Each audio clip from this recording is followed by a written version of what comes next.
Greetings. Father Mark signing on, continuing the course on medieval church history with the third unit on the third installment in the unit on the Carolingians. Picking up where we left off last time in November of 751, St. Boniface, who by that point was the Archbishop of Mainz, anointed Pepin the Shorthair as Rex Francorum, the king of the Franks. The anointing took place at Soissons. The ritual followed the Collectio Canonum Hibernenses. This is the Irish collection of canon law. This collection contained excerpts from Scripture, patristic texts, church councils, as well as decrees of the Irish synods. It was compiled in the monastery of Iona. Remember that we talked about that. It's an island monastery by two scholar monks in the 8th century, early 8th century. A copy was brought to the kingdom of the Franks by an Irish missionary, now remembered as Saint Virgilius of Salzburg, the Apostle of Carinthia. The Bible heavily influenced the ritual. Pepin's use of it set a precedent because he was the father of Charlemagne, and Charlemagne conquered, all of Western Europe except Spain, and a significant part of Southern and Central Europe. So the Carolingian, as we'll see, the Carolingian dynasty was a reset in European history in many ways, as well as church history. And it's because of that, the church history part, that we're focusing so much time on it. This eventually, since Pepin used it, other Christian kings would follow throughout the medieval period into the modern period. And so starting with Pepin, the ritual of anointing, based on this Irish collection of canon law, replaced the barbarian tribal practice of acclaiming a king by lifting him up on the shields of his warriors. So what is the biblical precedent? This Irish collection is based on the Bible. So what is that? The prophet and judge Samuel anointed Saul as the first king of the 12 tribes of Israel. This is recorded in the first book of Samuel, chapter 10. Saul was later acclaimed publicly, meaning recognized as king, by the people, as recorded in 1 Samuel chapter 11. Samuel anointed David as the second king, recorded in the first book of Samuel, chapter 16. David was later acclaimed publicly by the men of Judah, recorded in 2 Samuel, chapter 2, and then again by the elders of Israel in 2 Samuel, chapter 5. The Hibernenses, the Irish collection of canon law, synthesized these biblical precedents into a Christian ritual in which it would be presided over by a holy man, a priest or a bishop, or in the Irish case, sometimes an abbot too. Because in Irish history, the abbots had a much more prominent role than they did on the continent. And in many cases in Ireland, they were the same. The abbot was the bishop. Anyway, be anointed by a holy man. The anointing would take place with sacred chrism, which is olive oil mixed with balsam.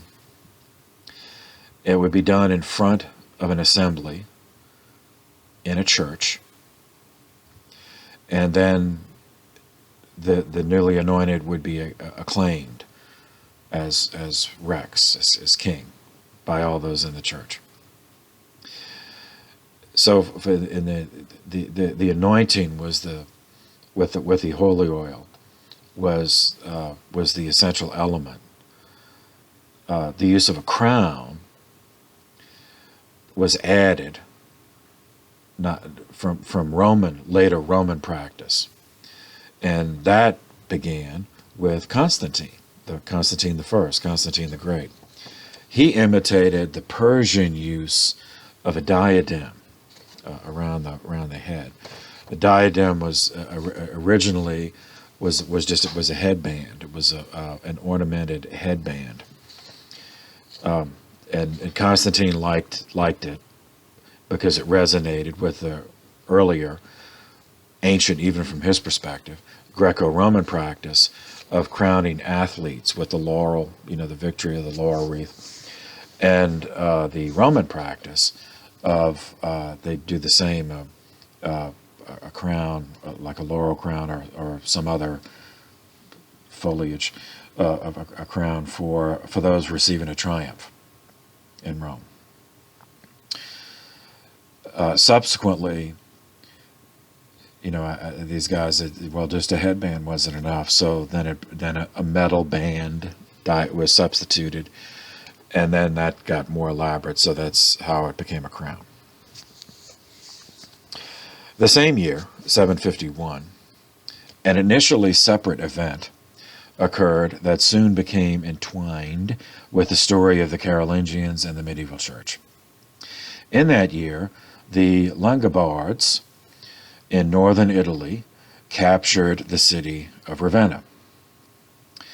Now, it's been some time since we visited Ravenna, 228 miles north of Rome, the last capital of the Western Roman Empire from 402 until its fall in 476.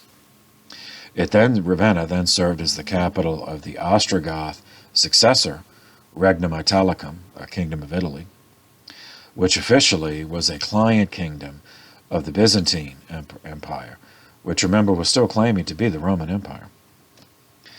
This was an important distinction in law, as the Byzantines did not only regard Odoacer or Theodoric merely as tribal kings, as kings of the Ostrogoths, but rather as kings of Italy, under imperial sovereignty. The later Byzantine Emperor Justinian the Great launched the Gothic War to reassemble the lost empire from 535 to 554. Now, as we saw, that failed to retake everything, but he did manage to assert dominion over much of Italy, which he organized into a province called the Exarchate of Ravenna, consisting of duchies governed by dukes. At this period, the dukes were not hereditary. The duke was a title, an administrative title, bestowed by the emperor. And so the dukes would be appointed by the emperor. These duchies included Rome. The Byzantines treated Rome just like another duchy. Venetia, okay, so here we are back to Italy. So down here is Rome. It's right at the. Gotta do this. So right there, right under that's the city of Rome.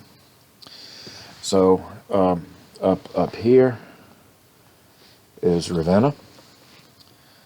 So you go Rome to Ravenna up here, and then so the Lombards, they're at, so see Milan up here.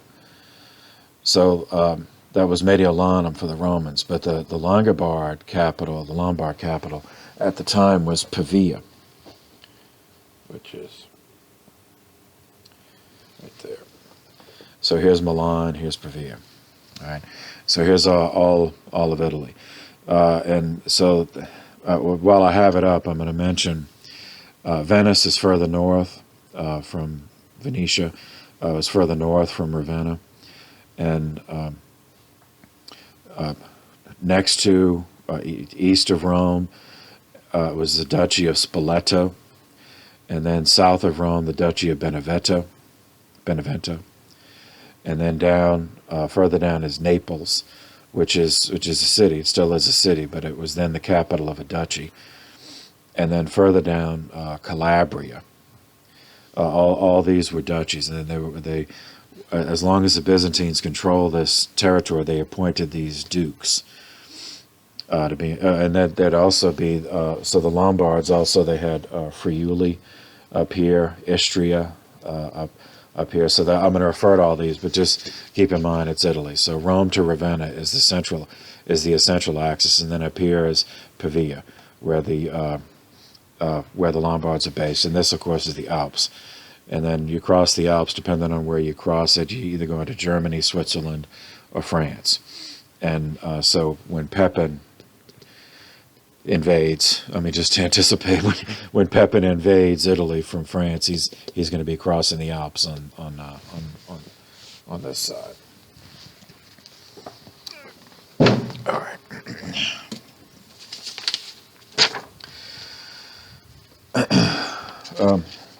So we've already had the misfortune of encountering the Longobards. They were Scandinavian barbarians recruited as foederati during the Gothic Wars. Of course, they betrayed the Byzantines, because that's just what foederati do, and set up their own kingdom with its capital at Pavia. The Byzantines did not regard this as the Regnum Italicum, as the Kingdom of Italy, since the Longobards did not enter into a client relationship the way the Ostrogoths had.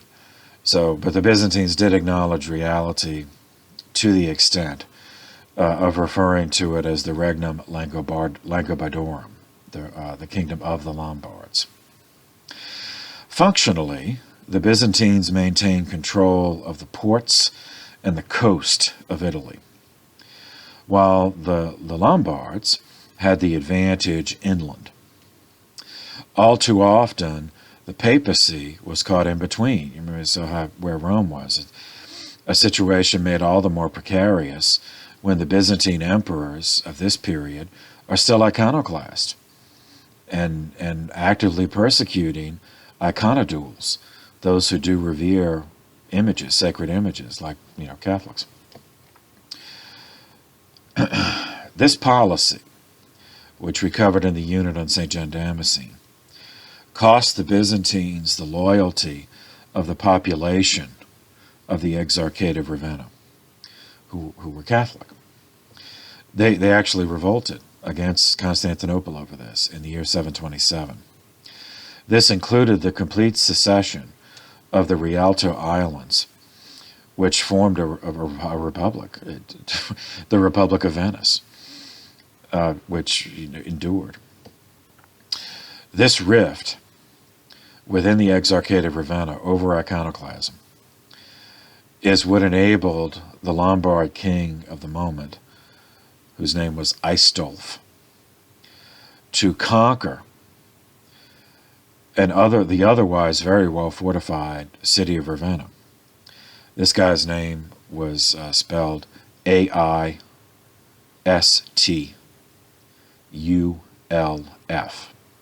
Aistulf, Lombard king from 749 to 757.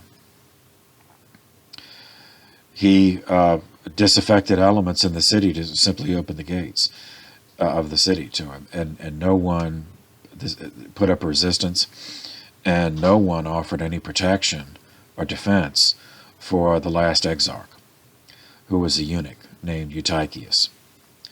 Aistulf captured him and publicly executed him in the year 751.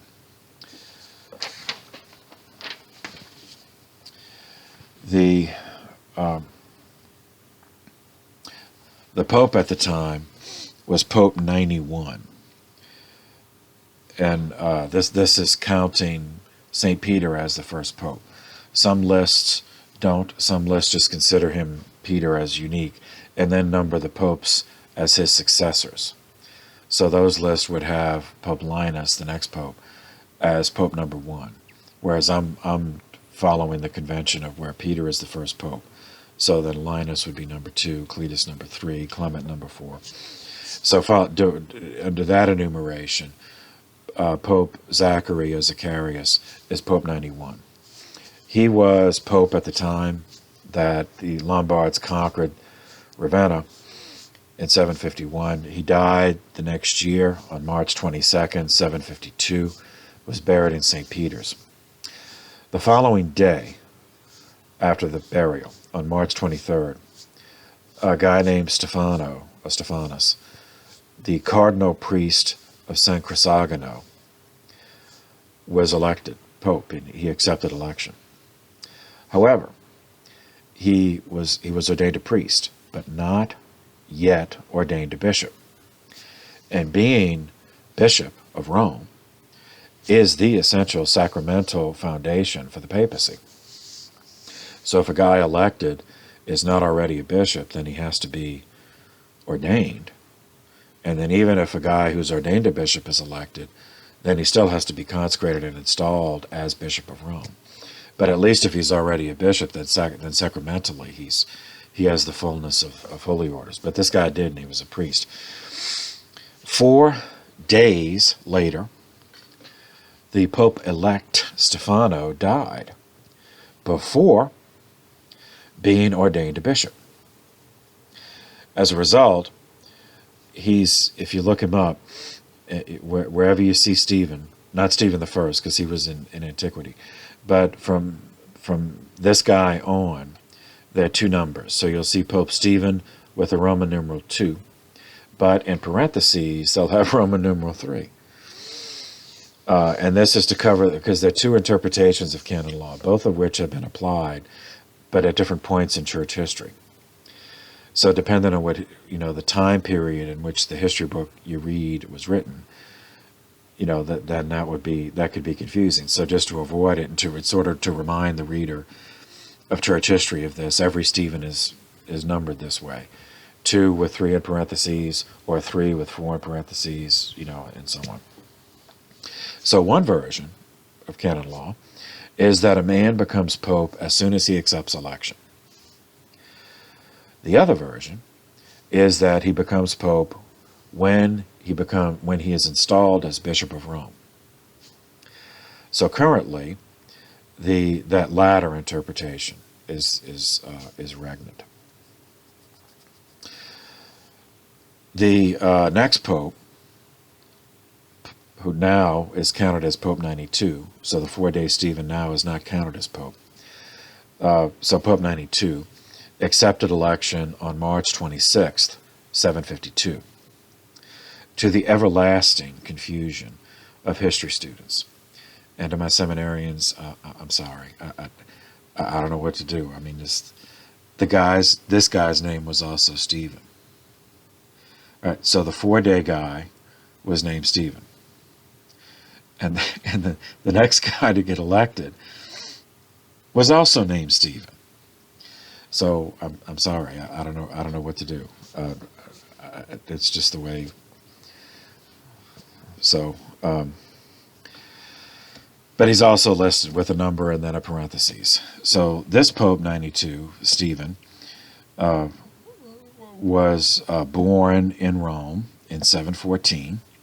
He reigned for 5 years until April 26th, 757.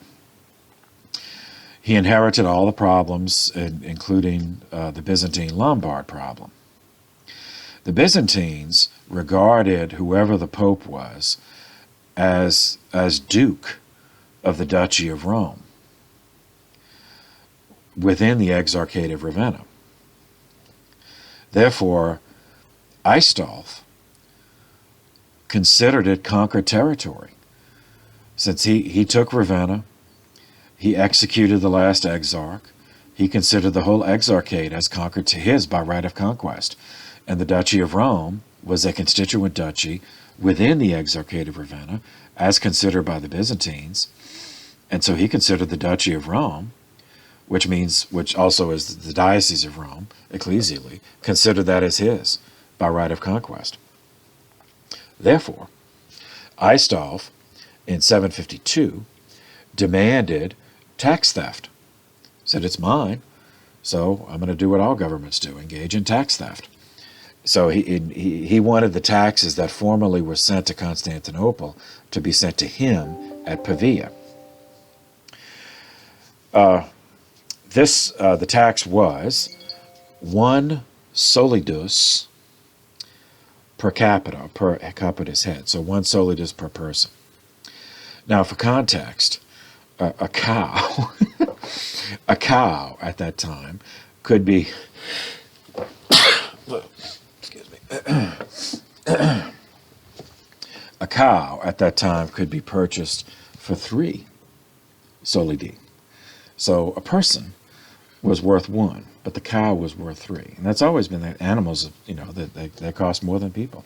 Horses cost even more than that. Since Rome and Constantinople were in religious schism over iconoclasm at the time, the Byzantines had no military means to assist in Italy.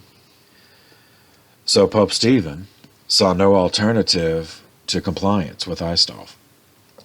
Now this, of course, from the Byzantine perspective, paying taxes to him, amounted to the Pope accepting the legitimacy of Aistulf's claim over Ravenna by right of conquest, which, of course, the Byzantines did not accept that. They saw it as stolen property.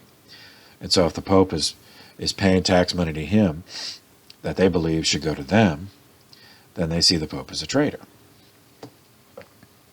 The following year, in 753, much to his surprise, Pope Stephen received a visit from a Byzantine salentiary. His name was John. This was the thing. So salentiary is like silent, like the sun. So the Scholae Salentiarum, Salentium, the Scholae Salentium, was a thing. There were 30 in number. It was a corps of officials, always 30 in number, and they were palace servants, trusted palace servants of the emperor, personal servants of the emperor. So they're all silent, So they're not required. They're not Byzantine senators who speak publicly, or other kind of officials that do have to speak publicly. Like they're, as far as anyone else was concerned, anyone but the emperor, they could be silent. And they were often used as personal envoys on personal missions for the emperor in cases where official ambassadors could not be used. And in the case of dealing with the papacy, that was one of those issues because of the schism over iconoclasm. So this salentiary carried a letter, personal letter, from the Byzantine Emperor Constantine V, ordering the Pope, in his capacity as Duke of Rome, to travel to bring the salentiary to Pavia, and with him negotiate with Aistulf for the return of Ravenna, to get Aistulf to return Ravenna to the Byzantines. This was operated on the assumption that Aistulf was engaged in the usual barbarian tactic of extorting protection money. Reading this letter, and with the salentiary, right in front of him, not wanting to jeopardize a possible future reconciliation of the iconoclast schism, Pope Stephen agreed. He set out with the salentiary John for Pavia on October 14th, 753. Aistulf received and entertained them honorably, but refused to return the exarchate, believing that he could make more profit from adding it to the Lombard kingdom, the Regnum Langobardorum. As the account of the time written by Paul the Deacon, explained, quote, "He refused, however, to abate his pretensions or to restore any of the territory he had taken from the empire." After a month of negotiating, it became clear that this was actually now Lombard policy, and it was not just a negotiating tactic. So they departed Pavia, the Pope and the Silentiary, on November 15th, 753.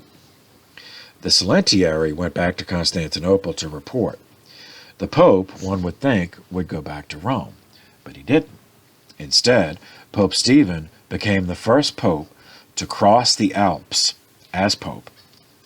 He did this to seek out Pepin the Shorthair, the Rex Francorum, the king of the Franks. As events developed, Stephen did not return to Rome for 2 years.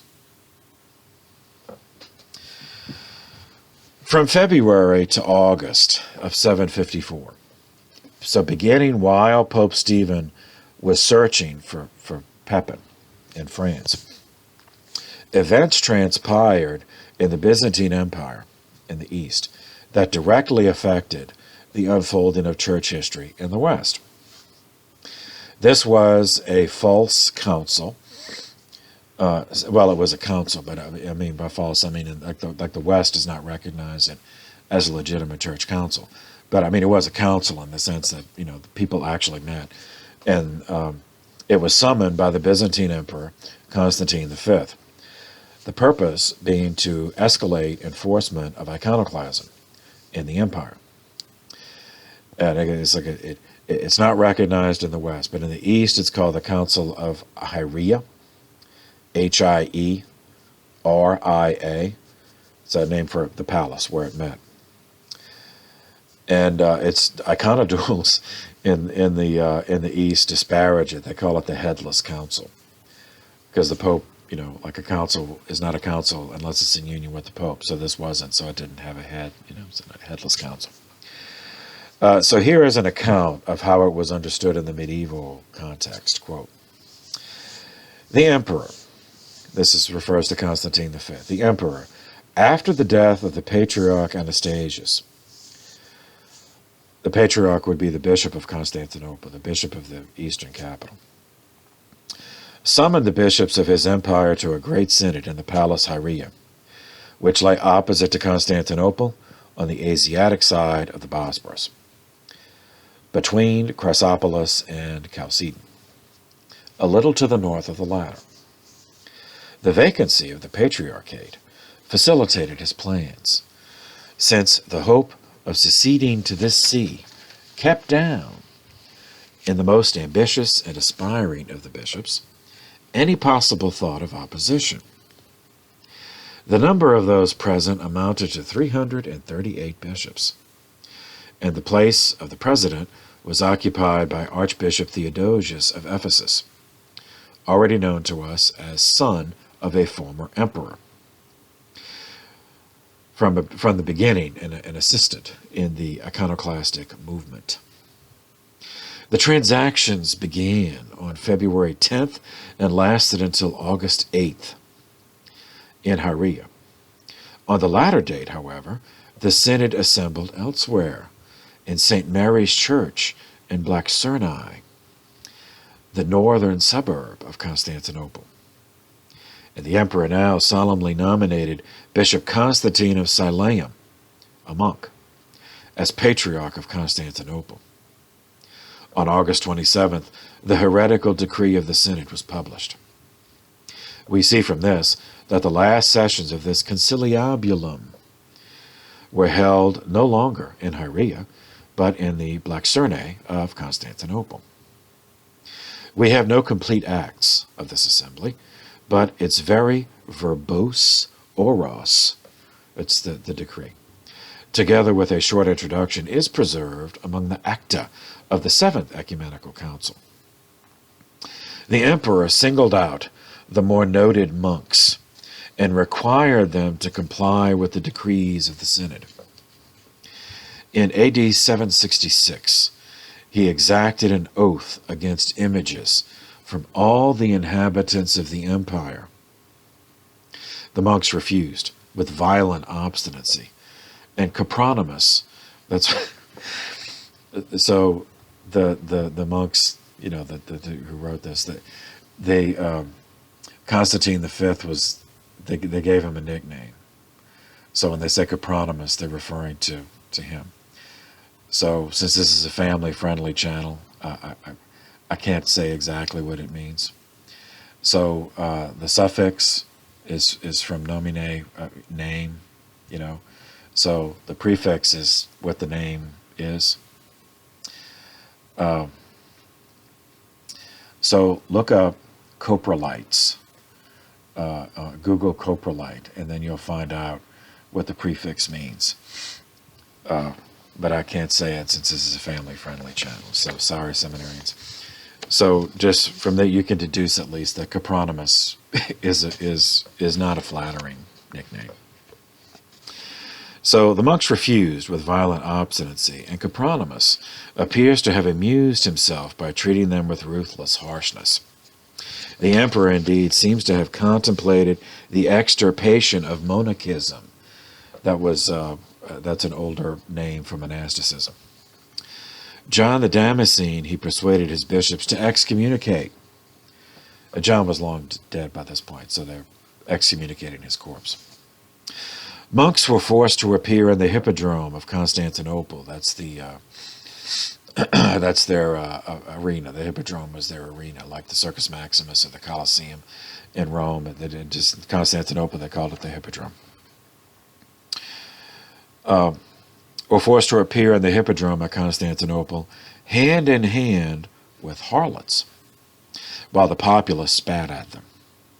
The new patriarch Constantius, presented by the emperor to the council the last day of its session, was forced to forswear images, to attend banquets, to eat and drink freely against his monastic vows, to wear garlands, to witness the coarse spectacles, and hear the coarse language which entertained Copronymus.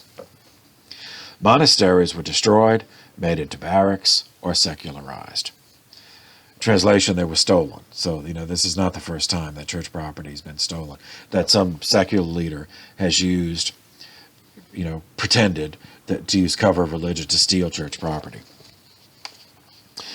The governor of Thrace seems to have exceeded Copronymus in his ribaldry and injustice.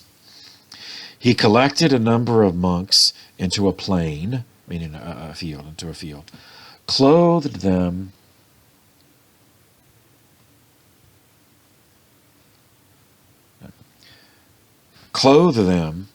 with white, presented them with wives, and forced them to choose between marriage or the loss of eyesight.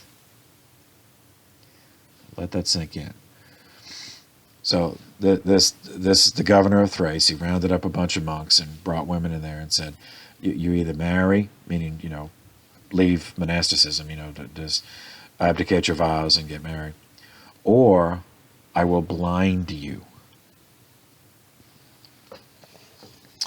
He sold the property of the monasteries. Get that? You see, this is what this is really all about. It's theft. It's steal.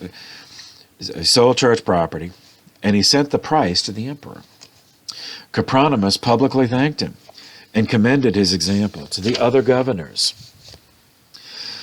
The clergy obeyed when the decrees were published, but resistance was offered in the ranks of the monks. Many took flight, became martyrs. The imperial police stormed the churches and destroyed those images and pictures that had not been secured. The iconoclastic zeal by no means sprang from enthusiasm for divine service in spirit and in truth. Copronymus now also directly attacked the monks. He meant to extirpate monachism, or that's what they monasticism, and to overthrow the throne of Peter. We see how the idea of an absolute military state rose powerfully in Constantinople, how it strove to establish itself by brute force. Copronymus, according to trustworthy evidence, made the inhabitants of the city swear that they would henceforth worship no image and give up all activity with monks. Cloisters were turned into arsenals and barracks. See, stolen, and then they do. Relics were hurled into the sea, and the monks, as far as possible, secularized. So that's what the forced marriages were about. So then they're no longer monks if they get married. And the politically far-seeing Copronymus, at the same time, entered into correspondence with France and sought to win Pepin. History seemed to have suffered a violent rupture. A new era was dawning, which should supersede the history of the church. So in retrospect, this guy didn't know it when he wrote this, but in retrospect, we know that there was no way Pepin was going to become an iconoclast. So that didn't work, but in the West, but in the East it certainly did. Meanwhile, on November 15th, 754, 3 months before this headless council began, Pope Stephen, so we rewind, so that's when he left the court of King Aistulf in Pavia, crossed the Alps seeking Pepin. He journeyed northwest for 52 days, covering 444 miles, to find Pepin at one of his Neustrian estates at Pantheon, 120 miles east of Paris. Pepin welcomed him personally on January 6th, 754, led the Pope's horse, like he walked while the Pope was still mounted, for them to talk privately, so we don't know exactly what was said. I mean, we can deduce it in retrospect, but there were no witnesses before the public reception, at which Pepin announced that he had committed to help the Pope. But also, Pepin had to balance a long-standing concord between the Franks and the Longobards through intermarriage, as well as military cooperation against the Muslims in Provence and Septimania in southern France, and we'll get to that in due course. Recalling that the late Pope St. Zacharias, had established a treaty with the previous Lombard king, Liutprand, Pepin wrote Aistulf, first encouraging him to restore that relationship by leaving at least the Duchy of Rome to the papacy. So he wasn't asking initially, he was not asking for the whole exarchate of Ravenna. He was not asking that it be returned to the Byzantines, just that the Duchy of Rome be returned to the Pope, or to the Church. Like Pope Stephen, Pepin quickly discerned that Aistulf intended, that he was serious, that he really did intend to retain and directly govern all of the former exarchate, including all of its constituent duchies, including the Duchy of Rome, claiming them for the Lombards by right of conquest. So Pepin next offered to simply pay Aistulf an indemnity for the Duchy of Rome. Said, if you give it back to the Pope, let it remain independent. Here, I'll give you a chest of gold. But even this, Aistulf refused, because the Duchy of Rome was south. Well, so Rome, see, the south. So he's up here. Aistulf is up north. This is the Lombardy. It's still called Lombardy around Milan. And then traveling south in Italy, this would be the Duchy of Rome. Well, the southern Lombard duchies are Spoleto and Benevento. So the Duchy of Rome is in between, which means that the Regnum Langobardorum, the Lombard kingdom, was non-contiguous as long as the Holy See had any territory. The Duchy of Rome, I mean, it made the non-contiguous. So he saw it as a wedge that he could not tolerate, that could interdict travel, communication, commerce between Langobardia Major in the north and Langobardia Minor to the south. Now, there was no history of the popes trying to do that. You know, none of the popes tried to interdict Lombard commerce or anything. But you know, still he did that. So that's why he was not. That's why he was so intent. He wasn't just being stubborn. there was some strategic, at least in his mind, there was some strategic justification for it.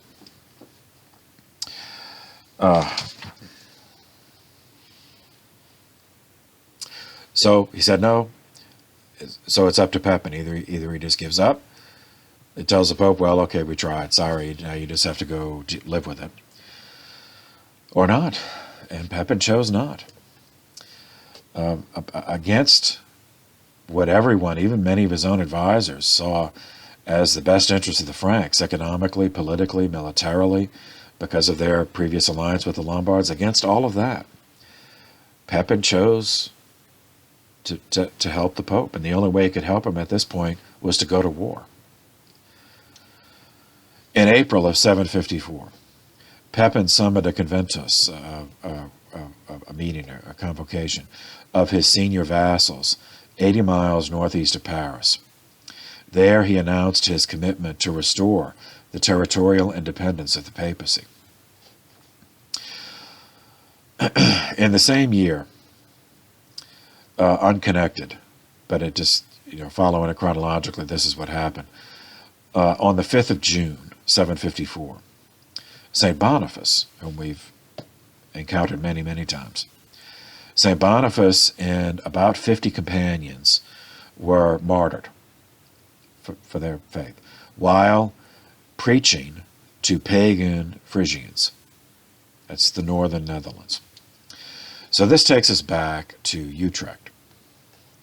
After St. Willibrord died on November 7th, 739, St. Boniface appointed St. Vera, V-E-R-A,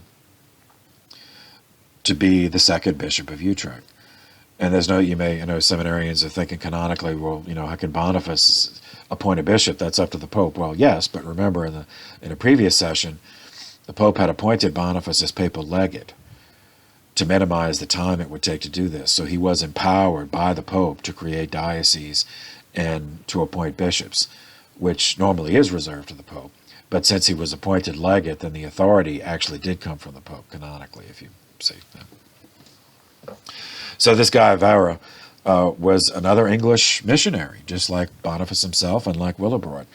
In this case, he was born in Northumbria, northern England, and joined Willibrord on his missions in the Netherlands and in Luxembourg. Saint Vera remained second bishop of Utrecht from until 741. Yes, 741. After Saint Vera's death, Boniface then appointed Saint Eoban, E-O-B-A-N, as third bishop of Utrecht. Another Anglo-Saxon missionary, born in England, drawn to the European mission by St. Boniface. After St. Vera's death, Eoban remained in Utrecht. He was bishop, but only for a year, as Eoban chose to join St. Boniface on what turned out to be his final mission in Frisia. Boniface recruited 50 companions, including St. Eoban, for the mission in northern Frisia. Another ones. Okay. All right. So here's Utrecht. This was the base. Willibrord founded it, and these guys have been bishops. So Boniface is coming from Germany. He stops in Utrecht. He's collecting people. He says, I want to do it. I want to go farther north. This whole thing is Frisia. Present-day Netherlands was the Frisia, named for the tribal group. So they move up north. And while I have it here, notice Dokkum. Oh, this print is so small. Oh, it's up there. Yeah, there it is. Right by the coast. So Dokkum. So Utrecht to Dokkum. All right. So he's going to go from Utrecht and go up north. And then the event that I'm about to describe took place up here in Dokkum.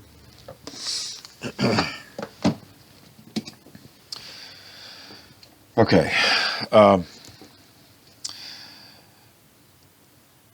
the missions in 754. So the group had initial success with large numbers of baptisms. So St. Boniface sent messengers to the villages that they had visited that they're going to have a big sacrament of confirmation. So Boniface and Eoban are both bishops, so they can both do confirmations. And then the word spread to meet them at Dokkum, which is 116 miles north of Utrecht. This was heard by others who were still pagan, who regarded the missionaries as a threat to their own false gods, and who assumed that the missionaries must have money to steal. So on June 5th, 754, a group of these pagan bandits ambushed and slaughtered Boniface and about 50 of his companions, and took the chests that they were with them, assuming that they were full of gold. But when the chests were broken open, the thieves found only books and manuscripts, which the missionaries hoped to place in the library of the first monastery that they planned to establish in the northern Netherlands. So what they did at Echternach and Luxembourg, Utrecht, they planned to do again, just move further north and establish another base. Start with an abbey, and then if it was successful, then it could become the nucleus of a regular diocese, just as Utrecht had.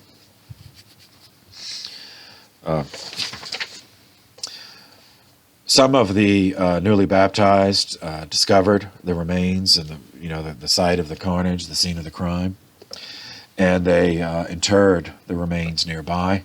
Subsequently, the remains were moved to Utrecht, then to Mainz, then to Fulda, because Boniface had already made out he'd already said that he wanted his final resting place to be Fulda.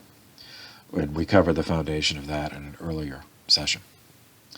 And there they remain, is Boniface, and at least the remains that they could find, like Eoban, they're still interred in Fulda. St. Eoban was one of those 50 martyrs. So obviously, he was not, in Utrecht then, like he had gone with Boniface, he was still Bishop of Utrecht. He planned to just go for a time and then go back to Utrecht, but his death rendered Utrecht vacant once more. Eoban's feast day is on July 7th. So here is the medieval account. So whenever we can, we try to see how these things were understood by people in the time period. This is from the life, the Vita of St. Boniface, chapter 8, an excerpt from chapter 8. Quote, "This then is how he traversed the whole of Phrygia, destroying pagan worship and turning away the people from their pagan errors by his preaching of the gospel. The pagan temples and gods were overthrown, and churches were built in their stead. Many thousands of men, women, and children were baptized by him, assisted by his missionaries and suffragan bishop, Eoban, who, after being consecrated bishop in the city, which is called Trecht, that's in the medieval, now it's Utrecht, was summoned to Phrygia to help Boniface in his old age. He was also assisted in his labors by a number of priests and deacons, whose names are subjoined, and then we have a long list of names, so skipping down. This is the company with St. Boniface preached the word of God far and wide with great success, and were so united in spirit that, in accordance with the teaching of apostolic practice, they were of one heart and one soul. Thus they deserve to share in the same crown of martyrdom and the same final and eternal reward. When, as we have already said, the faith had been planted strongly in Phrygia, and the glorious end of the saint's life drew near, he took with him a picked number of his personal followers and pitched a camp on the banks of the river Bordnay, which flows through the anyway, it's Dokkum. Here he fixed the day on which he would confirm, by the laying on of hands, all the neophytes and those who had recently been baptized. Because they were scattered far and wide over the countryside, they all returned to their homes, so that in accordance with the instructions laid down, they could meet together again on the day appointed for their confirmation. But events turned out otherwise than expected. When the appointed day arrived and the morning light was breaking through the clouds after sunrise, enemies came instead of friends, new executioners in place of new worshippers. A vast number of foes, armed with spears and shields, rushed into the camp, brandishing their weapons. In the twinkling of an eye, the attendants sprang from the camp to meet them. Anyway, that's good. Now, I should point out that brandishing spears and shields, that tells us something. That these guys were not regular army. Because then they would have had swords.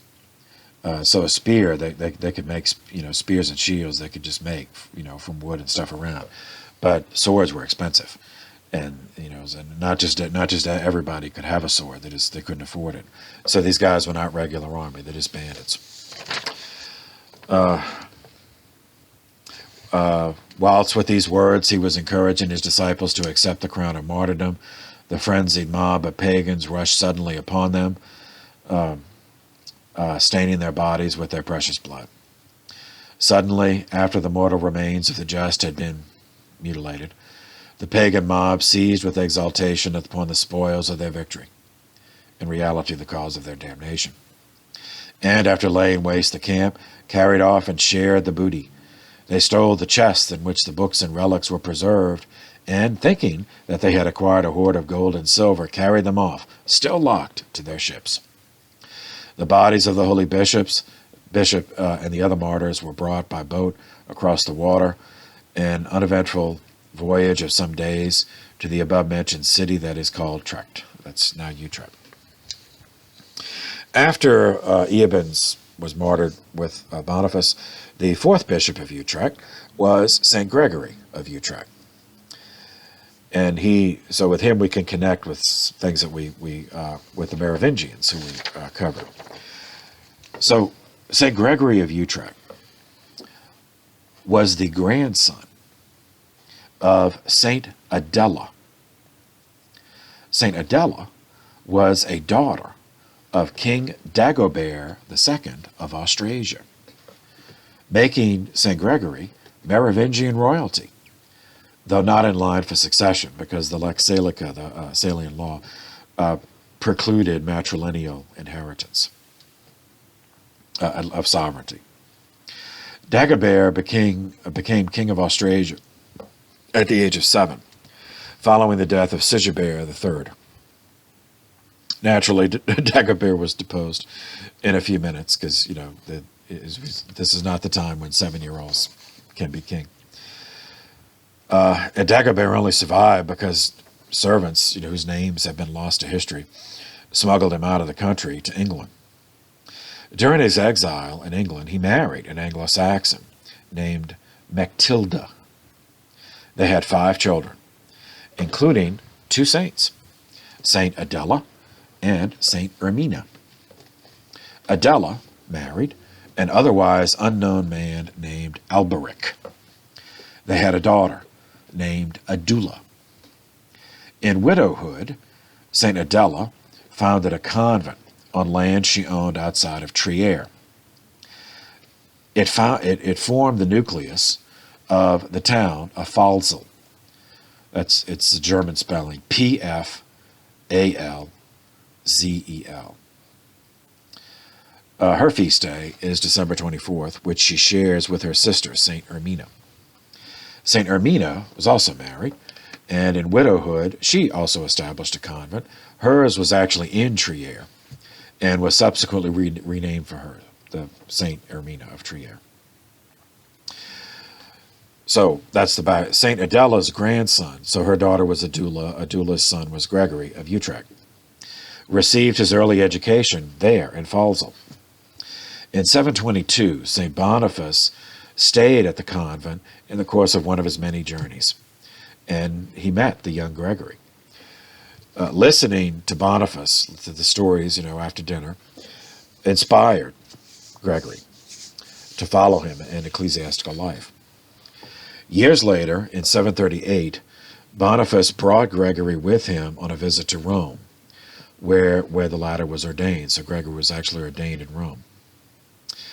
In 750, Boniface appointed this same Gregory as abbot of the monastery of St. Martin's in Utrecht. It had an important school attached. 4 years later, after the martyrdom of St. Boniface and St. Eoban, Pope Stephen II, now it's back to the popes. He didn't name a legate immediately, so now it's back to the pope. Pope Stephen II ordained Gregory to follow St. Eoban as the Bishop of Utrecht, and he remained abbot of St. Martin's. The school attached, the Abbey School of St. Martin's, called the Martinstift, functioned as an international missionary school. It would be anachronistic to call it a seminary, because that really didn't come until after Trent. But, a place where, where clergy are trained. It had students who ethnically were Frisians, were Franks, Alemanni, Thuringians, Bavarians, Anglo-Saxons. Among these students, was a future saint, Ludger, Ludger. We'll meet him again. He was the founding bishop of Munster in Germany, author of the first life of St. Gregory of Utrecht, who was like his spiritual father, and we'll meet him again. Meanwhile, on July 28th, 754, 1 month and 23 days after the martyrdom of Boniface and companions at Docum, Pope Stephen anointed Pepin as Rex Francorum, King of the Franks, in a lavish ceremony in Paris in the Basilica of Saint Denis. Now, you're thinking, well, St. Boniface already did that, already anointed him at Soissons. So why another anointing? I mean, wouldn't a second one call into question the validity of the first?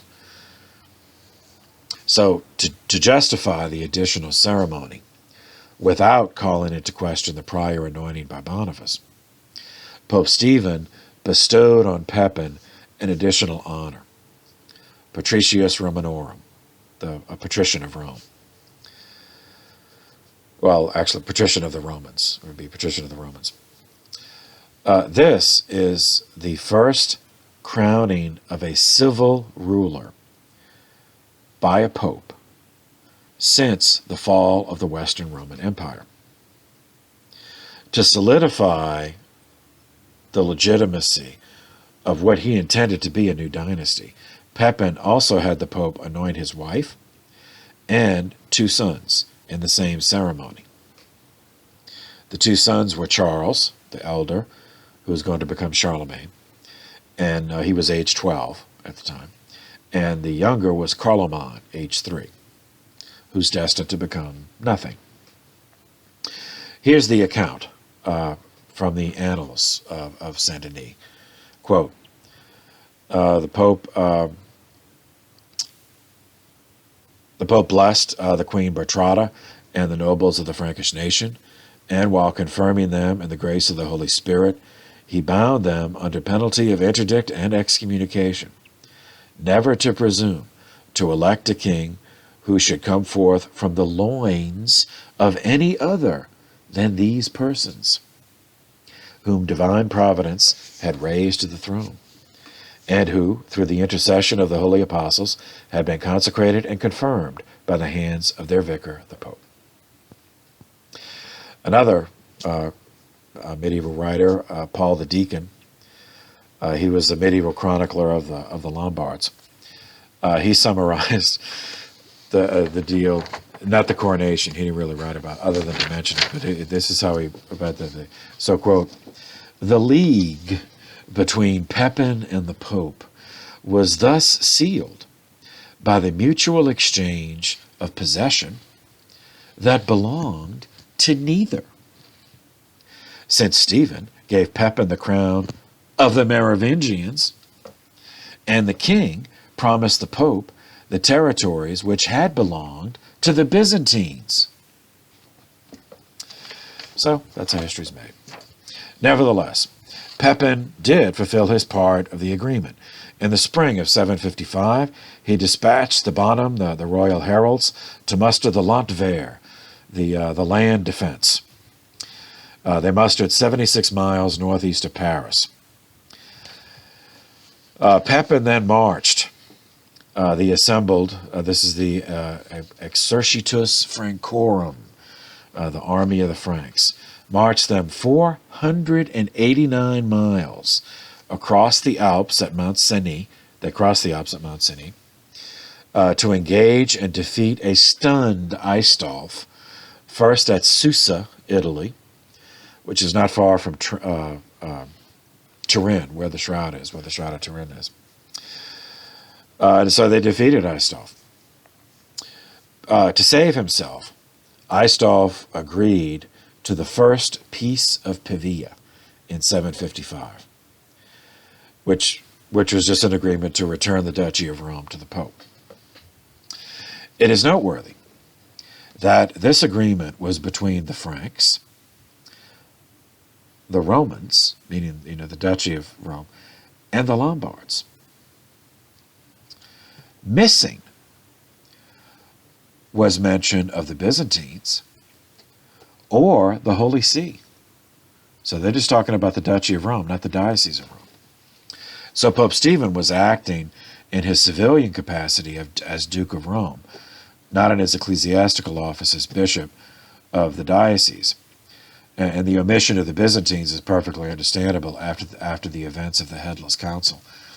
I mean, if he's taking monks, first stealing all their property, and then telling monks, okay, you get married, or I'm gonna gouge your eyes out, then Copronymus does not merit being consulted after that. So that's the first Peace of Pavia. To the surprise of no one, Aistulf violated the treaty the instant that Pepin was safely back in France. On the 1st of January, 756, Aistulf laid siege to the city of Rome, certain that Pepin would not go through the trouble of returning across the Alps. To the surprise of everyone, especially Aistulf, Pepin did exactly that, in an astonishing display of loyalty. His army once more followed him across the Alps in April of 756, and once more engaged and defeated the Lombards. This time, the terms were more severe. The Lombards had to pay tribute to the Franks and surrender hostages this time for surety that the agreement would be kept. For the Holy See, the second Peace of Pavia in June of 756 included the donation of Pepin. So Pepin now regarded the Regnum Langobardorum, the kingdom of the Lombards, as his by right of conquest. And that includes the Exarchate of Ravenna, which the Lombards had themselves by right of conquest. So Pepin said, okay, I won. Now it's all mine. The kingdom of the Lombards is mine, and the Exarchate of Ravenna is mine, by right of conquest. He gave to the Holy See not only the Duchy of Rome, but also the Exarchate of Ravenna itself. He gave that to the Holy See, so attached it to the Duchy of Rome. As well as, and it also includes South, so the Exarch, that includes all the duchies, so of Ravenna, the Duchy of Rome, Istria, Friuli, and then south of Rome, Spoleto, Benevento, just gave. So in other words, it becomes a swath, a diagonal swath of territory across the whole of central Italy from coast to coast. He endowed the Holy See with that, and it was his by right of conquest, because this is the 8th century. Again, in the words of the medieval chronicler, the Lombard chronicler Paul the Deacon, quote, "But scarcely had the Franks left Italy when he, Aistulf, repudiated his promises, and he renewed his attack upon Rome. Again, Stephen implored and secured intervention of the Franks.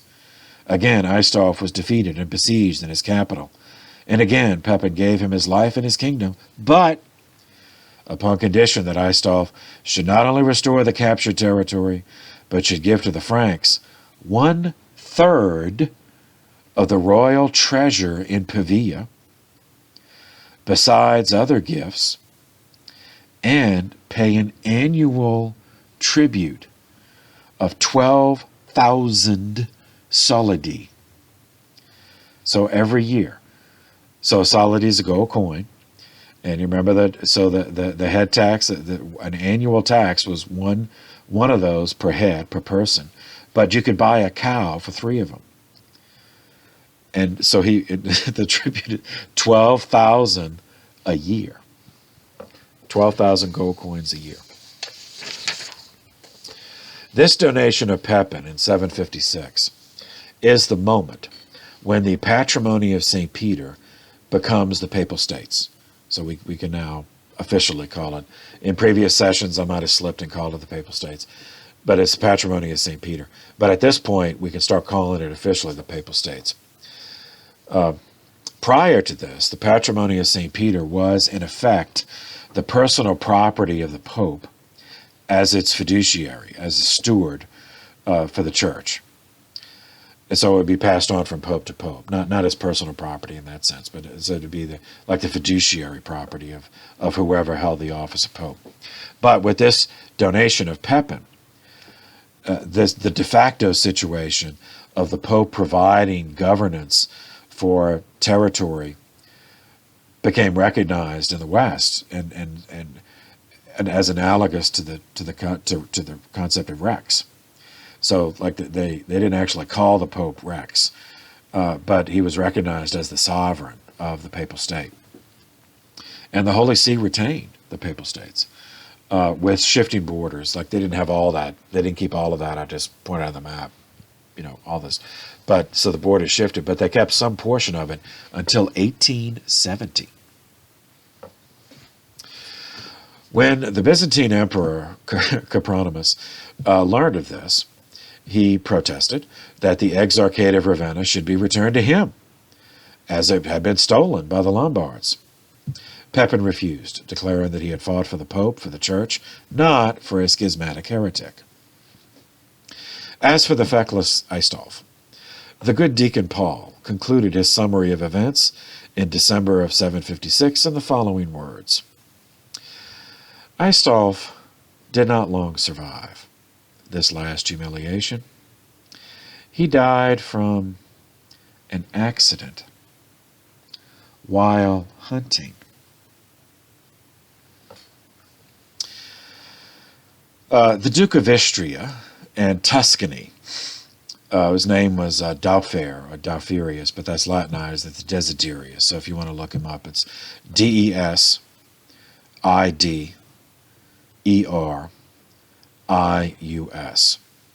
He was elected by the Lombard Adligen, the Lombard, I hate to call them aristocracy, but you know what I mean, the tribal elders.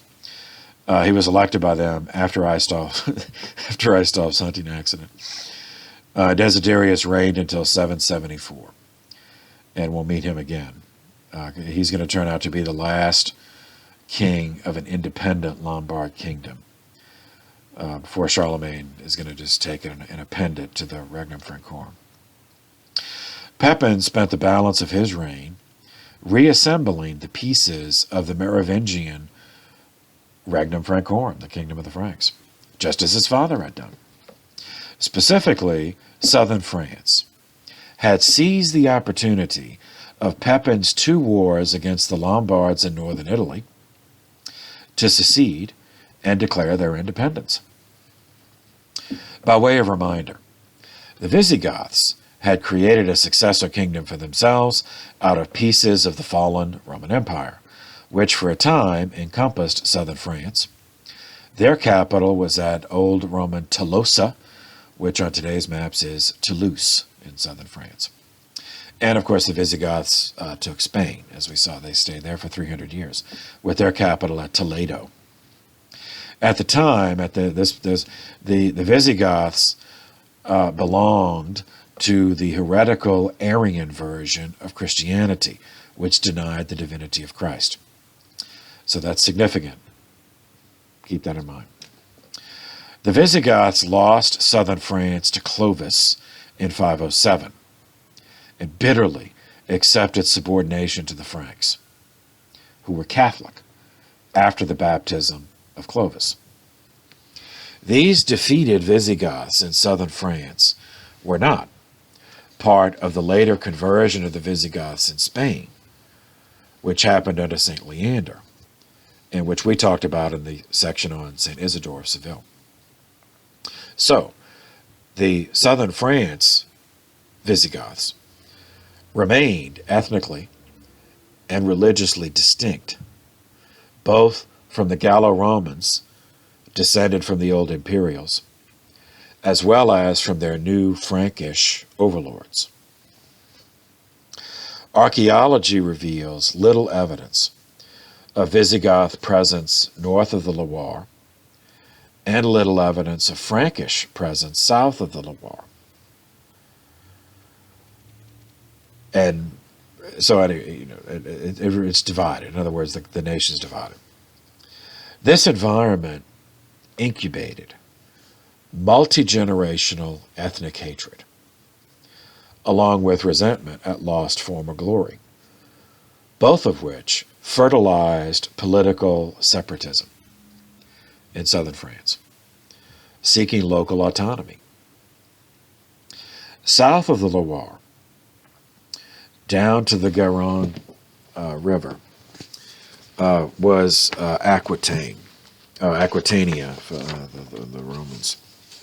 I'm not going to be able to find it. So there's Aquitaine. Oh, okay. All right. All right. So you see, here's Paris,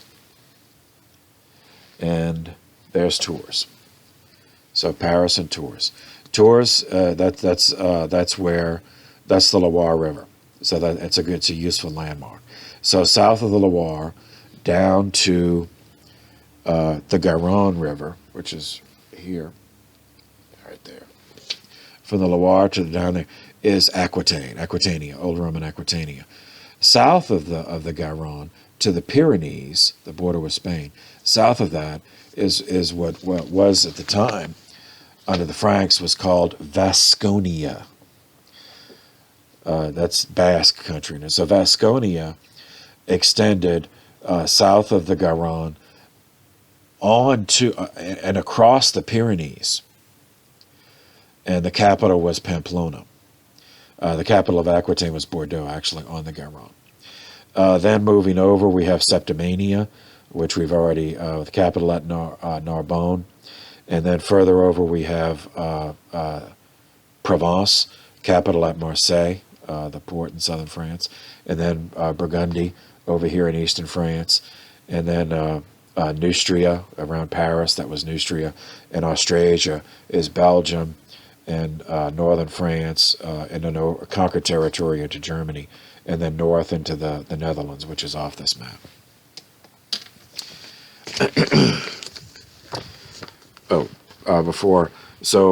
Down here at Narbonne, this was Septimania.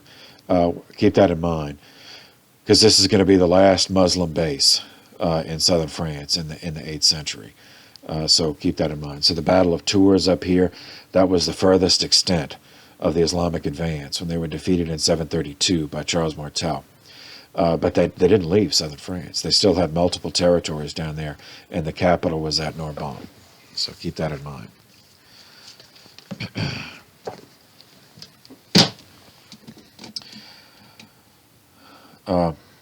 In 713, the Visigoths in Septimania elected a new king named Ardo, A-R-D-O.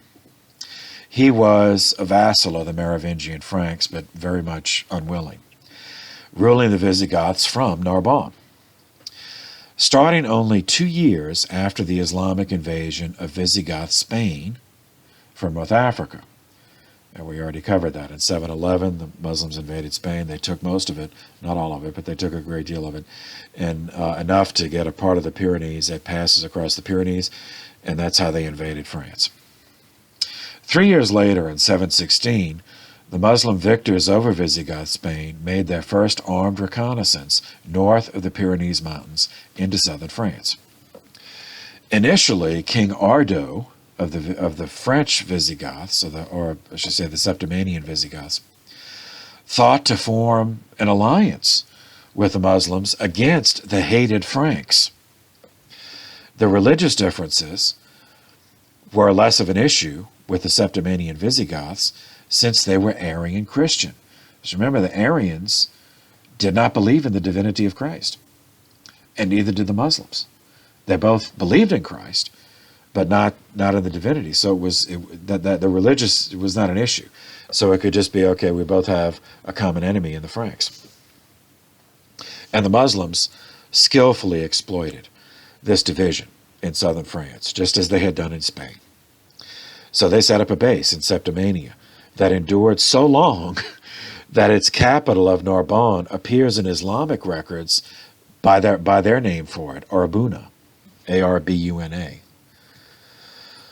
4 years later, in 720, the Septimanian Visigoths learned the painful lesson that inflicted on the Hispanian Visigoths earlier. In 720, the Muslim troops sacked a Septimanian city of Moissac and slaughtered the population, which was mixed between Visigoths and Gallo-Romans.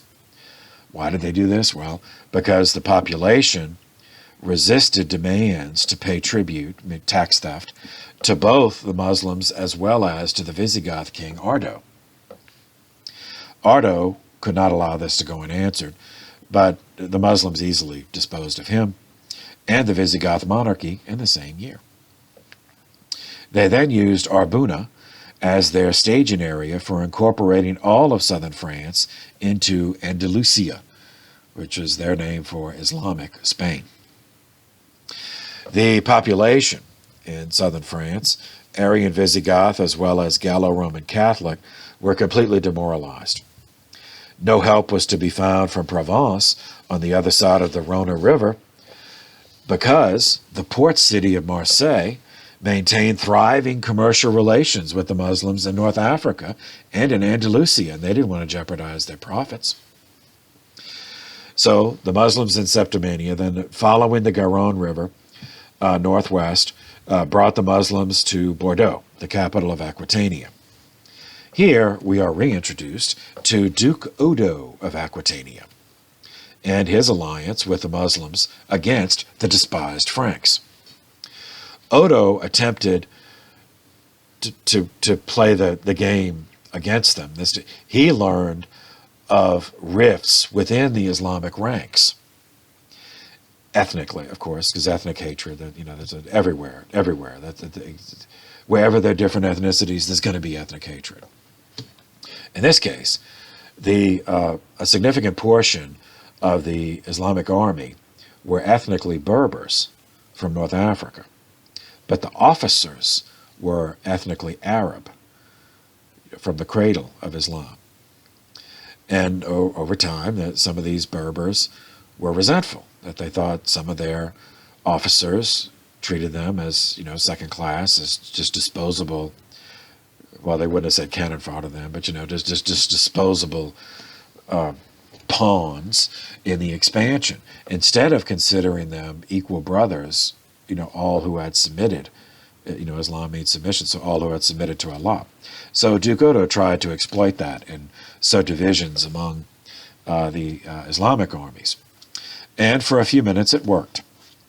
But it ended, just as it had with the Septimanian Visigoths. Odo was defeated by the Muslims in the battlefield. He managed to escape, whereas Ardo had not. So the escaped refugee Ardo had to humble himself, seeking forgiveness and help from Charles Martel. This Franco-Aquitanian alliance is culminated in the Battle of Tours in 732, which we already covered, and that halted the Islamic northward momentum into France. But Muslim troops remained in Septimania. in southern France, and they had no intention of leaving.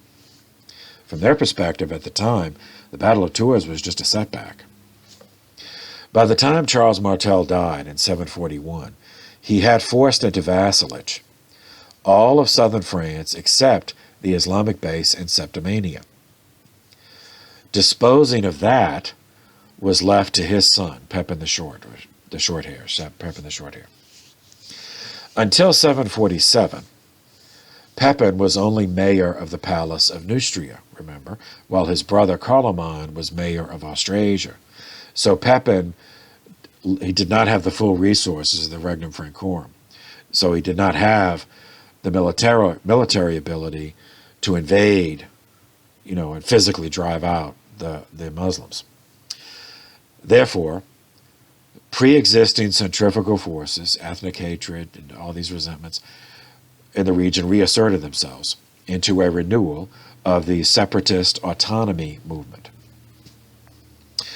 The Count of Provence, based in Marseille, formed an alliance with the Muslims in Septimania, because they had a prior commercial relationship. He paid them tribute from his capital, as well as from the cities he controlled, Avignon and Arles. They exchanged mutual pledges to resist any Frankish incursion from the north. The Duke of Aquitaine, who by this point was named Wyfar, and the Duke of Vasconia, named Lupus, formed a similar pact with each other against the Franks. But otherwise, all these guys, it was just to maintain their independence. The Count of Provence wanted just to control Provence. And Wyfar just wanted to control Aquitania. Lupus wanted to control Vasconia. So they were aligned with themselves and with the Muslims just against the Franks. Because from their perspective, the Franks were imperialist and were asserting essentially dictatorship, by conquest, just invading, turning them into colonies, and they didn't want that.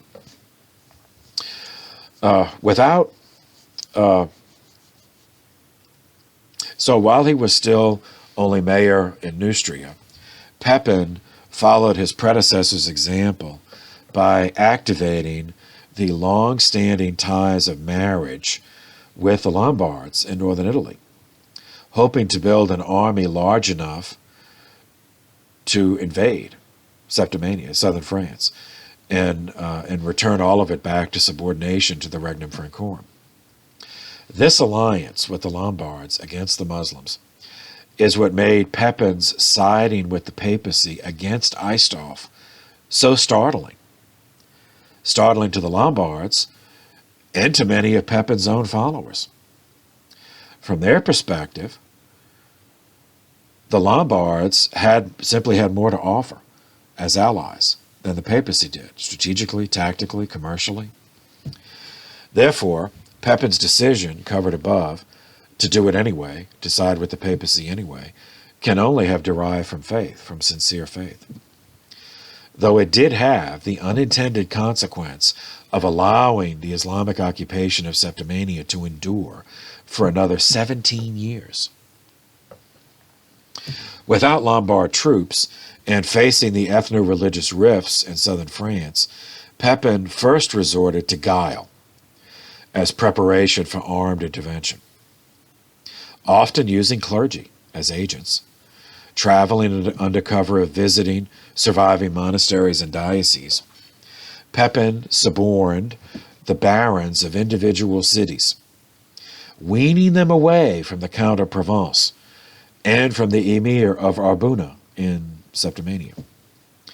He did this, he promised, the Gallo-Romans that they could live under the pro-Catholic laws of the Franks, whereas he promised the Visigoths that they could administer their own laws to their own people. He offered to both groups freedom from the extra tax imposed on non-Muslims, by the Emir. We covered that in the section on Islam. Non-Muslims had to pay an extra tax in exchange for freedom to worship, but their worship had to be modest, meaning behind closed doors. And he assured the Visigoths that forcible conversion from Arianism to Catholicism would not be attempted. Following this strategy for 3 years, after the donation of Pepin to the Holy See, released him from his Italian entanglements, culminated in Pepin's assault on the Muslims at Narbonne, in 759. While laying siege to the Muslims, Pepin was attacked from behind by the Vasconia-Aquitanian alliance, who did not want the Franks to secure a base in southern France because they figured that then next would be them. And they were right. That was the plan. So now fighting on both sides, Muslims in front of him, Aquitanian Vasconians behind him. Pepin never lost a battle where he was personally in command. He just outgeneraled him, just like his father. He prevailed. The backstabbers were forced to withdraw, and the Muslims surrendered. He allowed the Muslims to return to Spain, leaving with anything that could carry. He could not. The alternative would have been a fight to the death, like if he wouldn't give him terms, and that he couldn't afford to do that, knowing that Aquitania and Vasconia were actively hostile. But this ended. The Muslim, when they left in 759, that's what finally ended 60 years of Islamic occupation in southern France. 27 years after his father's victory at the Battle of Tours. 2 years earlier, on April 26, 757, Pope Stephen died. After his burial, his brother was elected to succeed him as Pope 93, St. Paul I. This is 757. Imagine it took that long before a pope named Paul. Although in his case, there's no evidence that he changed his name. Not all popes did that, from the beginning. Some did, others didn't. So in his case, his actual name was Paul, and he just didn't change it. Born in Rome, like his brother, educated with his brother at the school attached to the Lateran Basilica, the Cathedral of the Popes, in their capacity as bishops of Rome. His election was contested, with a pro-Byzantine faction favoring an archdeacon named Theophylact. These people were still entertaining the fantasy that the Byzantines were going to send an army to once again attempt Justinian's dream of, reuniting the empire. But the majority recognized that this was a fantasy, and they voted for Stephen because he was pro-Frank. Availing himself of the distraction presented by a papal election, in 758, Desiderius, king of the Lombards, seized a series of cities that were part of the Exarchate of Ravenna, and therefore were encompassed within the donation of Pepin to the Holy See. If you're interested, these are included Imola, Bologna, and Kona, very important cities in the Romagna, which is on the eastern side of the Apennine Mountains, between the Apennines Mountains and the Adriatic Sea, so on the eastern side of Italy.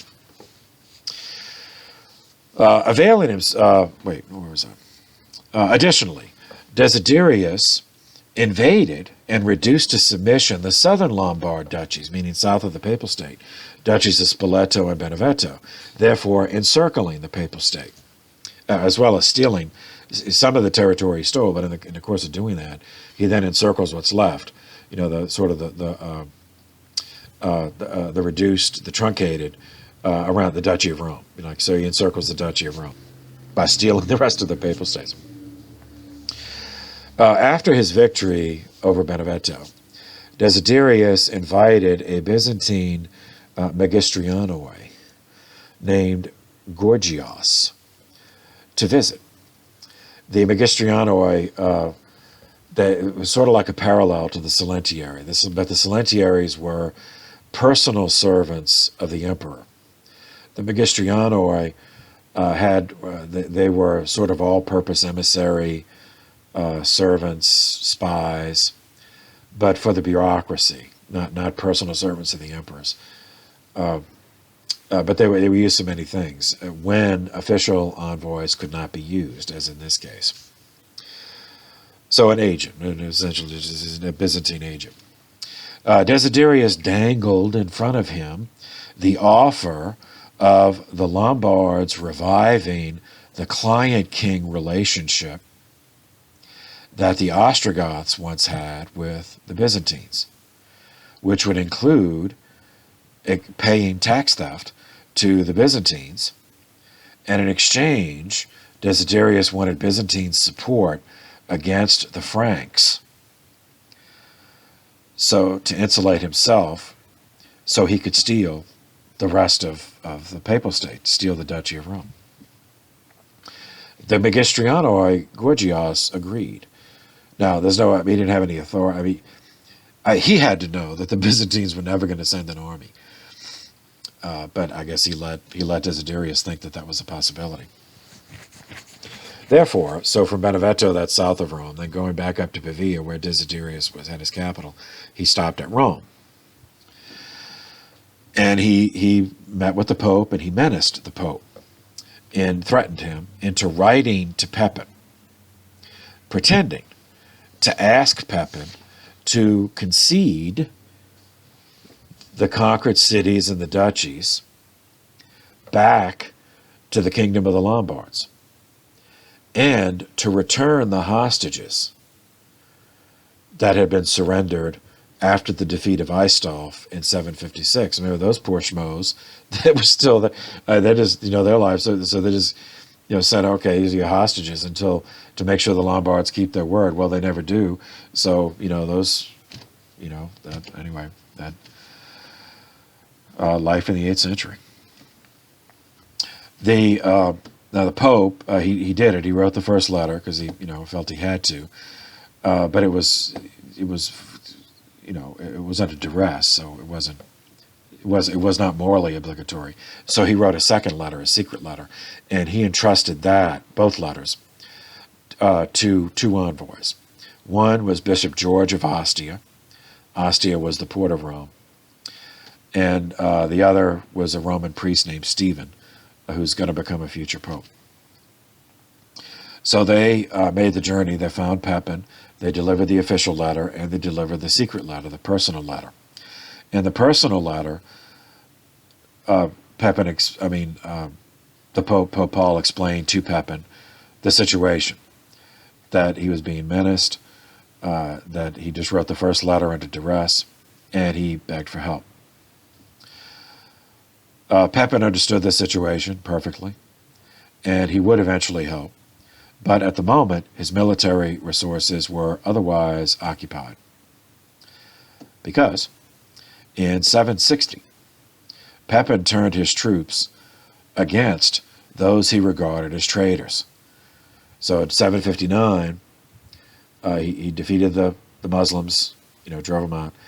But in the course of that, remember, he was attacked from behind by Aquitaine and Vasconia. So after the Muslims left, the next year in 760, Pepin went to punish Aquitaine and Vasconia, beginning by taking Toulouse as his base of operations against them. Pepin dispatched the Bonum, the royal heralds, to summon the Duke of Bavaria to his vassal obligations of Metairie, the land defense. So this duke was named Tassilo III. Tassilo responded. But during the fighting, while Pepin was engaged against the Aquitanian-Vasconian alliance, Tassilo defected and attacked Pepin for the same reasons.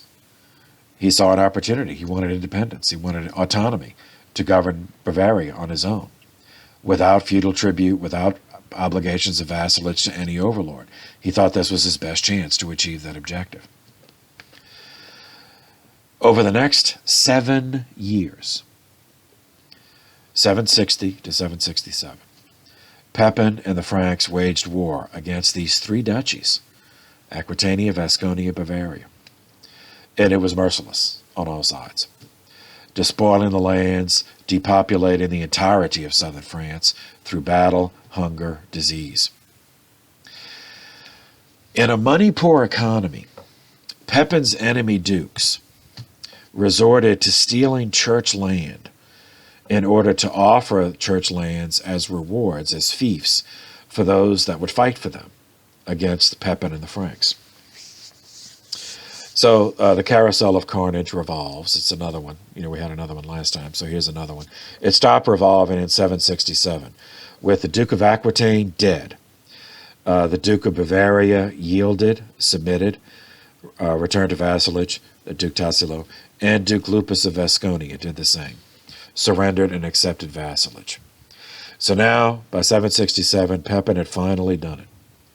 He reunited all of the Regnum Francorum, their long-held lands, as well as the newer conquest. While militarily engaged against Bavaria, Pepin was limited to diplomatic resources in assisting the Holy See against the Lombards. In April of 760, he sent envoys to Desiderius. One was a bishop, Bishop Remedius of Rouen, and the other was a layman, a Duke Ansgar. Desiderius received them, he gave them a banquet and everything, and he offered empty promises of restoring the cities to the papacy. At the same time, Desiderius was aware that the Byzantine Magistrianoi was on his way to Frankish territory with a scheme to sever the Franks from the Holy See. Spending large sums of bribe money, the Magistrianoi, Gorgias, won him some supporters of the Byzantine-Lombard alliance among the Franks. Figure, okay, this alliance has more to offer than the papacy, so dump the papacy. But once again, against all political, financial, military advantage to himself, Pepin would not turn against the church. He would not turn against the papacy. Undeterred, the Magistrianoi went to Ravenna. This time went back to Italy, but this time to Ravenna, attempting to suborn the Archbishop Sergius of Ravenna with assurances that iconoclasm, while it's still policy in the East, but don't worry, iconoclasm will not, when the Byzantines return and take Ravenna again, we will not impose iconoclasm on the people of Ravenna. All you have to do is return to Byzantine loyalty. Sensing that the Archbishop was weakening, thinking, well, maybe, the Pope, loyal to the Pope, but he doesn't have an army, and if end up in a fight, then it's my people who are going to get killed. So this is kind of weakening. At that moment, when he was weakening, Gorgias then spread a rumor, total lie, that a Byzantine fleet was on the way. He just got he got a pigeon, a message by pigeon that the fleet was coming. It would just turn. It was in the Aegean. It would take a while. It's going to go up the Adriatic, but eventually it's on the way.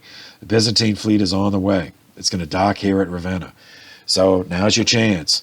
Get record. Pledge your loyalty. Let me record it. You come in, and all will be forgiven. The revolt, 727, all that'll be forgiven. So word spread that a Byzantine fleet was coming. Well, it followed the trade routes. So Pepin heard about it, and he believed it. He believed the Byzantines were coming. Now, he's on campaign in Bavaria, north of the Alps, but that's closer to Italy than it would have been, if he was still in France. So he disengaged from Bavaria, marched his troops across the Alps again, ready to oppose what he assumed was going to be a Byzantine invasion, aimed against the papal state. Meanwhile, the last thing Desiderius wanted was Pepin with an army of Franks back in northern Italy. So this totally backfired on him, because Desiderius knew, because he was in, he was in the conspiracy with Gorgias. He knew that the fleet story was pure fiction. It was a ruse. So he scrambled to comply. So he met Pepin. He said, "This is all." He just basically groveled. He admitted the whole thing. Said that no Byzantines are coming here to take it back. Everything I took from the papacy, I'm just going to give it back. And for the moment, he did. So all of this brings us, catches up in Italy to 765, at which point the donation of Pepin was back in the Pope's possession, meaning the Exarchate of Ravenna was back in the Pope's possession. But Desiderius was still in power, nursing a grudge now, even deeper and more bitter than before, because now he had to humble himself to Pepin, and he didn't want to do that. The following year, 766, we meet St. Virgilius again. I told you we would, but because in that year he was made Bishop of Salzburg, now in Austria. We met him earlier as the Irish-born monk named Fergal, who brought the manuscript of Irish canon law to France, and that included the ritual used by St. Boniface for the first anointing of Pepin the Shorthair as Rex Francorum. Subsequently, Virgilius served as a teacher and an abbot in France. When Pepin successfully reimposed Frankish hegemony over the Duchy of Bavaria, then travel between France and Austria could take place. So the vacant diocese of Salzburg could be filled again, and Virgilius became the bishop. Using Salzburg as a base, Virgilius then dispatched missionary monks to southern Austria, in Carinthia. That was the old Roman Carnutum, so it became Carinthia, to evangelize. Now you may wonder why, because this was Noricum, this had already been evangelized. But in the interim, a new Slavic people moved into the Slovenes, that West Slavic peoples moved into Carinthia, and they were pagan at the time. So he started the process of evangelizing, converting them. His strategy worked, and St. Virgilius is still regarded as the apostle of Carinthia. Now, Carinthia it's the southernmost state in Austria currently. St. Virgilius died in Salzburg on November 27th, 784. He's revered as a saint. He was formally canonized in 1233. Meanwhile, back in Rome, Pope Paul I converted his paternal home into a monastery, and near it built a church, St. Sylvester. And to that church he transferred the remains of many martyrs whose tombs had been desecrated by the Lombards who had followed Desiderius, coming in as part of the menacing program. It's just widespread urban violence, vandalism, theft of property. Pope Paul also built an oratory of the Blessed Virgin in St. Peter's Church, and he built a church in honor of the apostles on the Via Sacra in the Roman Forum. Pope Paul I died near the Church of St. Paul outside the walls, where he had gone during the summer, the heat, to get out of Rome. He died there on June 28th, 767, after a reign of 10 years and 2 months. Initially, he was buried there in St. Paul's, but after 3 months, his body was transferred to St. Peter's. He is considered a saint, and his feast day is June 28th.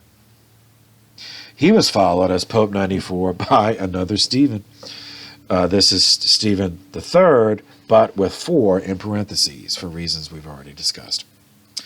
Ethnically Greek, born on the island of Sicily to a father named Olycus, this Stefano moved to Rome during the pontificate of Gregory III, pursuing a Benedictine vocation to monasticism. He was ordained a priest by Pope Zachary and assigned to work in the offices of the Holy See. He was at the deathbed of Pope Paul I. With the death of Paul I on June 28, 764, four factions emerged in Rome, clutching for, the papacy, but what they really wanted was the papal state. Now that Pepin had restored all those wealthy cities, now whoever controlled the papacy would control all of that. So that's what they really wanted. So it's money. It's money. If you dig enough, more often than not, it's money. All right, so these factions were those who favored the Frankish alliance, those who favored the Lombard hegemony, those who believed in the pro-Greek, the Byzantine, who still had that fantasy that that the empire was coming back, and the lay nobility, the Italian aristocracy, the lay aristocracy in Rome, who longed. So these are the descendants of the old imperials, and in Italy, they longed for the kind of influence and prestige that they would have had if the empire still existed. But these people realized that the Byzantines weren't coming back, and even if they were, the Byzantine Greeks would look down on them as ignorant and benighted Latins. So they wanted, just take it for themselves. Only the first group, the Frankish group, had the interest of the church at heart, because the Franks had proven under Pepin to be honorable in defending the church and making no attempt to limit the independence of the Holy See. Quite the contrary. Pepin, as we've seen, put his own self at risk, his own rule at risk. There's always a chance that his army wouldn't appreciate crossing the Alps 3 times and turn on him. But as it happened, he was a successful general, and troops are always loyal to successful generals. Okay. So taken together, the whole constellation of sin, the greed, the lying, and the ambition, and all of that is as obvious as demonic attack. It's a satanic attack on the church. As soon as Paul died, Rome was plunged into urban violence, a wave of rioting, arson, street fighting. Nothing just happens. Nothing just happens. This was planned, orchestrated, paid for by the fourth faction, the local Italian nobility. The leader of that faction was the Duke of Nepi. That was a town in Tuscany. He had the unfortunate name of Toto. T-O-T-O. Duke Toto of Tuscany. He had a group of armed thugs enter the city, disguised as merchants. When Pope Paul died, they instigated mob violence and proclaimed the Duke's brother, Constantine, as Pope, even though Constantine was a layman. It took him a week of fighting in the city to get control of St. Peter's Basilica. They captured 3 bishops, and by threatening their lives, they forced them to run Constantine through all the holy orders, including bishop, and to crown this guy, Constantine, as Pope on July 5th, 767, 8 days after Pope Paul I died. Now, of course, this procedure was not canonical. This is not legitimate. So this Constantine is considered the 10th anti-pope. There have been 39 anti-popes so far. The first, for you seminarians, we covered in the patristics course, that was Hippolytus of Rome from 217 to 235. The last of the anti-popes was Amadeus of Savoy, who took the name Felix V from 1439 to 1449. So of those 39, this guy, Constantine, was the 10th anti-pope. This is a farce, of course, but it presented a real danger that the Holy See would indeed become the kept office of the lay nobility of central Italy. And then it would be fought over by the different families, which would completely take it out of the loop in terms of doing the mission of the church. And, it was unlikely, at least the fear in Rome was that it was unlikely that the Franks could be persuaded to intervene in such a dispute, since it did not involve a foreign army. Because these Italian, they were already there. It's not like they were Lombards. These were Romans. These were the descendants of the old Romans. So from the Frankish perspective, that would be like they're in the Duchy of Rome already. So this danger prompted the coalescence of a fifth faction in Rome, the clergy of the diocese, who were appalled at what was happening and desperate to prevent it from settling into an accepted fact. This fifth faction was led by a guy named Christophorus. He was the primicerius. That's sort of like the prime minister first minister of the Pope. Now the late Pope, Paul I, and Christophorus' own son, Sergius. So those two led this fifth faction. They had no reason to believe that Pepin would respond to a plea for intervention because this guy Constantine was installed in St. Peter's Basilica in Rome. So that would seem to an outsider to make him legitimate. But in any case, I think Pepin would have come once he realized what had happened, but he was on his deathbed. He wasn't in a position to intervene. And he did, in fact, die. This most loyal Catholic king and unbeaten general died on September 24th, 768. That meant that for the time being, at least, the clergy in the Diocese of Rome certainly were alone.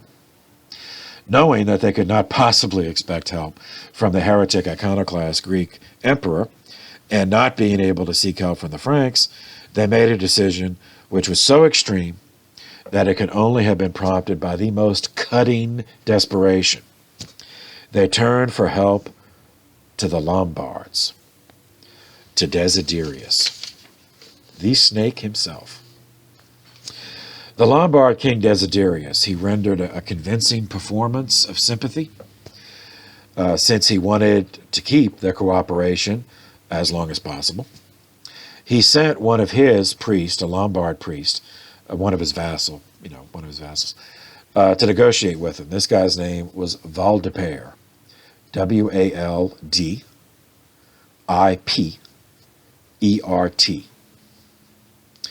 Desiderius even obligingly sent a detachment of Lombard troops with Waldipert to show the clergy of Rome that he really meant to help. He wasn't just sending one priest to try to negotiate. He was also sending troops with Waldipert to help because he cares. The Roman clergy then opened the gates. They totally fell for it. They opened the gates, let these Lombard troops in, and used them to ambush the lay nobility who had seized the papacy. Duke Toto was bludgeoned to death in street fighting. His brother, the antipope, was captured on July 30th, 768. Only then was the treachery of Desiderius revealed. His kept priest, Waldipert, then used the Lombard troops to proclaim another man as pope, one who would be a stooge for Desiderius. They did this the very next day in the Lateran, this time, the Cathedral of the Pope, on July 31st, 767. This was a Roman monk named Philip, whom they believed would be acceptable to the Roman clergy because his monastery was in the city. Waldipert captured another few bishops, and by threatening their lives, forced them to perform the ceremony. Well, they had to ordain. He was already a priest in this case. Philip was already a priest, but he had to be ordained a bishop, and then installed, consecrated as pope.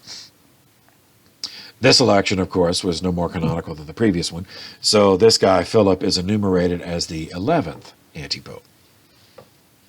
Realizing now how they had been manipulated, the Roman clergy then turned to their own people, just to the lay people in Rome, just their parishioners.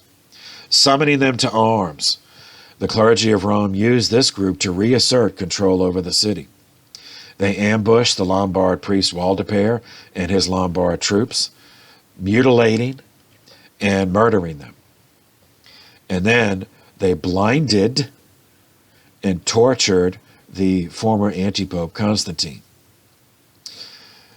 The other anti-pope, Philip, was allowed to return to his monastery in peace, as the Roman clergy knew him, and they realized he had been kidnapped, and it's not something he wanted. He was forced to participate in all of this.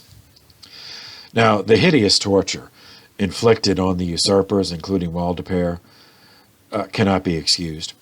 However, it is a measure of the rage felt by the clergy and the people in Rome at having been placed in such a position, and then having been so completely duped by Desiderius, the con man. Then the Roman clergy, led by the primicerius Christophorus and his son Sergius, held a valid papal election. They chose one of their own, an older man named Stephen, who had studied at the Lateran school where so many of the Roman clergy had studied, been recruited and ordained by Pope Zachary. He was, I mentioned him previously, he was one of the envoys that a previous pope had sent to Pepin, with the two letters, revealing that he was being coerced by Desiderius. For reasons explained previously, he is currently enumerated as Pope Stephen III with the number 4 in parentheses after, because for a time, the 4-day Pope Stephen was considered a valid pope.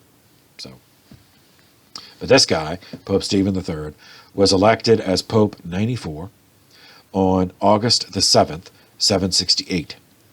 He ruled for 4 years. The next month, on September 24th, 768, King Pepin the Shorthair died. And at his death, he did it again. He did it again. Like his father, like the Merovingians, he perpetuated the Lex Salica, the Salic law, the tribal custom of the Franks, of dividing lands among surviving sons, thereby undoing the achievements of a lifetime of labor and combat. Pepin was buried in the Basilica of Saint-Denis in Paris. So we will pause there, and then we will pick up next time with the division, which will bring us to Charlemagne and his younger brother, who lasted for a few minutes, and then the rest will be, on Charlemagne. So for the moment, thank you for your attention. This session is adjourned.